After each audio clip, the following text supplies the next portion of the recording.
વડોદરાના વાડી વિસ્તારમાં સૌથી જૂના અને જાણીતા મહારાષ્ટ્ર ક્રીડા મંડળના શ્રીજીના દર્શનાર્થે ભક્તોનું ઘોડાપૂર જોવા મળ્યું હતું.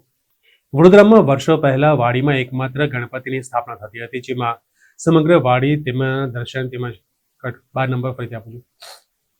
વડોદરા શહેરમાં વર્ષો પહેલા વાડીમાં એકમાત્ર ગણપતિની સ્થાપના થતી હતી, જેમાં સમગ્ર વાડી તેમના દર્શન તેમજ પૂજન અર્ચન માટે આવતું હતું. તેવા મહારાષ્ટ્ર ક્રીડા મંડળના શ્રીજીની સ્થાપના કરવામાં આવી છે. 6 દિવસનું આતિથ્ય માણ્યા બાદ ભક્તિભાવ સાથે તેમજ ડીજેના તાલ સાથે યુવાઓ અને વૃદ્ધો મહારાષ્ટ્ર ક્રીડા મંડળના ગણપતિને વિદાય આપી તેમનું વિસર્જન કર્યું હતું. આ ગણપતિને નિહાળવા માટે વાડી તેમજ શહેરભરના લોકો મોટી સંખ્યામાં આવે છે. જય ગણેશ. મહારાષ્ટ્ર ક્રીડા મંડળ વાડીના મહાગણપતિ અમારી સ્થાપના 1965થી, એટલે કે આખા વાડીમાં અમારા સૌથી જૂના ગણપતિ બેસે છે.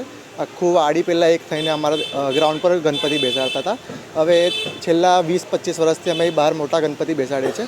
આ વખતે અમે મહેલ ટાઈપ મહારાજા જેવા ગણેશજીની સ્થાપના કરી છે. એમાં અમારા ગણપતિ 6 દિવસના હોય છે અને અમે 6 દિવસ ધાર્મિક કાર્યક્રમ કરીએ છીએ, ભજનનો પ્રોગ્રામ કરીએ છીએ. અને આ જે મૂર્તિકાર છે એ અમારા ગ્રાઉન્ડના જ એક સભ્ય છે, જે દર વખતે અમને મૂર્તિ બનાવી આપે છે અને ઘણે સપોર્ટ કરે છે હવે.